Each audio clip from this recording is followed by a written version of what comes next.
All right, so this next in Off the Bench mini documentary I'm going to do is Drew Beam. You can find him right over my shoulder. Got the autograph frame poster. One of my favorites, just like he's one of my favorite athletes that we've covered. Starting from his freshman year, he came on with the GOAT, Evan Russell, 5-time guest.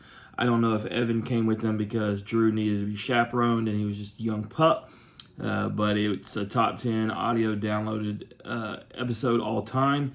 But been able to follow Drew all 3 years, and the fact that it cemented on him getting a national championship and obviously getting drafted by the Kansas City Royals is really cool. But the part about Drew's story that's different from the previous 2 documentaries I did was his family aspect.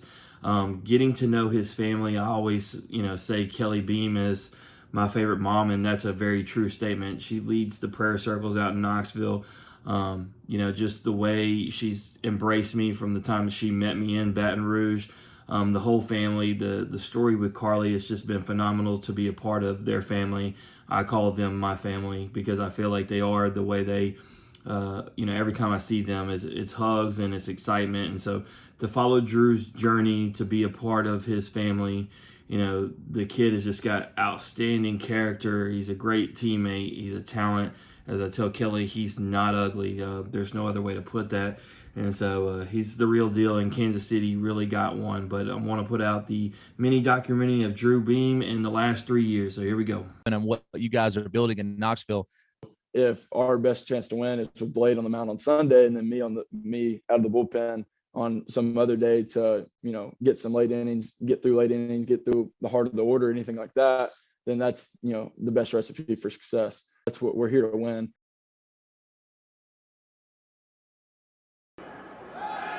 Another good move, and they got him.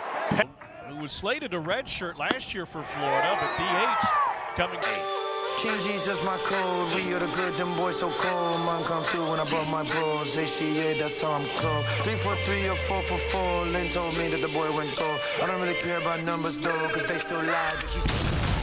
I ain't gotta save no fate, there's a saving faith. I can play no hate. Yeah, you gon' have to face this fate, but it's the day, tryna pay the way. Yeah, they gon' need a greater wake. It's amazing grace, favorite place, praising. I'm gonna come hang out with guys like you if the zombie apocalypse ever happens, because y'all ain't afraid to take down nothing.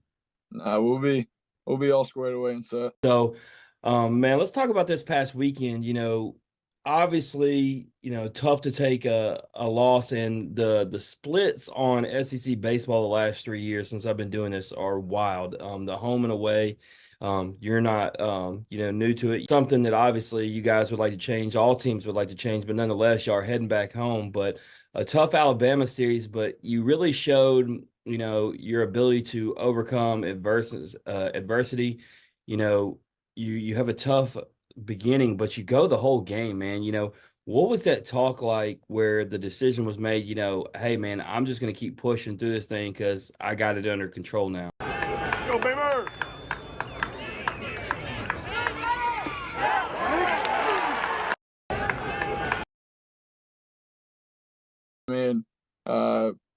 We played really well Friday night, and then we were going into Saturday, and I give up those 6 in the first 3 innings. I think kind of what flipped the switch. I think I got hit in the 3rd inning by a line drive, and it kind of pissed me off. And so that kind of flipped the switch, put it into a little overdrive. But then I was same part. I was like, I've already given up 6 runs, but let's try to fix this and make the best of what it's become so far. So I tried to really just put my team into the best spot so that we could compete the rest of the weekend, and just kind of went with that, kind of changed up the game plan a little bit, pitch calling wise, and went after it a little differently the second half of that game, and it turned out a little better. Yeah, no, man, it makes your coach's job easier when deciding, I don't have to go to the bullpen and figure things out. And, if you ask any of the position players on your team, as I've seen a lot of them, talk about, they were given an opportunity because of what you did. It's one of those things that goes on the radar. When you lose by 1 run, they had opportunities to get that lead back. Unfortunately, weren't able to capitalize, but you continuing to push. And so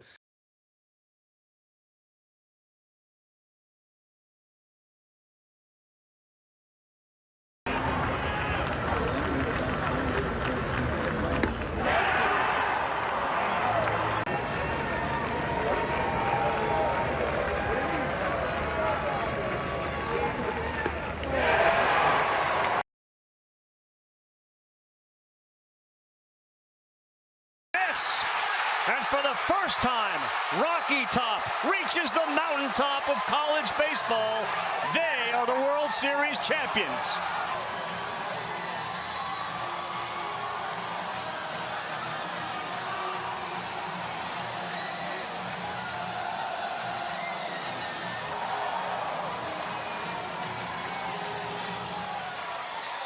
Everybody processes the moment differently, from Tony Vitello's dad to Kirby Connell to the team that just lost a nail-biter of a game. When I was younger.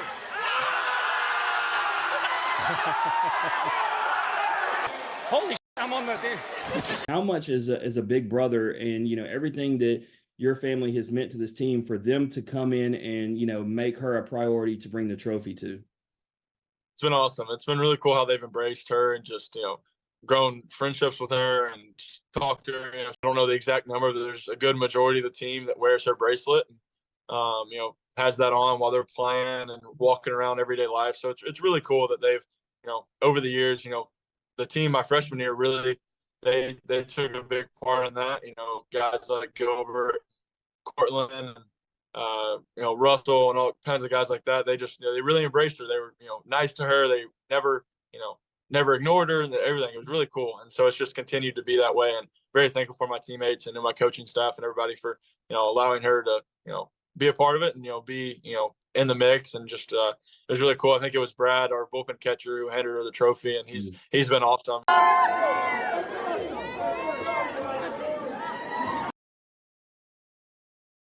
I think all that, just the buildup of the last 2 years, and even years before that, with the way the program had been going, just kind of allowed us to know what a winning culture felt like, know what it felt like to fight from behind, know what it felt like to be a, you know, a team that has a target on their back because you're the number one team in the country. Just all those kind of fed into this, you know, idea that we're the team everyone's going to come after. We have the target. We have the media attention. Everyone's going to, you know, make excuses for, you know, this and that, how, you know, this team can't do it because they're the number one. No one number one's done it in 25 years. You know, oh, their pitching's not that great. Blah, blah, blah. All this random. There was a bunch of stuff that was being said, and we just kind of had heard it all before. We'd been a part of it. We had really good, you know, senior leadership, a bunch of guys who had been here and done that, just knew how to, you know, eliminate the noise. And it was really cool to watch how, you know, last year when we were in Omaha, it was a big event for us. You know, it was really cool just being even in the stadium. We felt good that we were just there. Right. And then, you know, it was business. You know, we were loose, we were having fun, and but it wasn't ever like, this is bigger than us. This is just normal game. It's baseball, and we get a couple more games that we get to play together.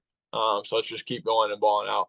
And, you know, it obviously turned out to a national championship, but it was just really cool how, you know, the collective years that have, you know, been behind us and what we've learned from that really fed in and helped us succeed in the long run here.